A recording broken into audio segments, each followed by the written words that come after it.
Hello everyone, welcome to my YouTube channel. Today we are tackling a common issue with the Realme GT Neo 6 app not install problems.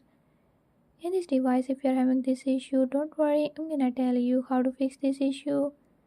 Before we start, don't forget to hit the subscribe button and press the bell icon. Make sure to watch complete video and learn I can do it. Let's watch the video.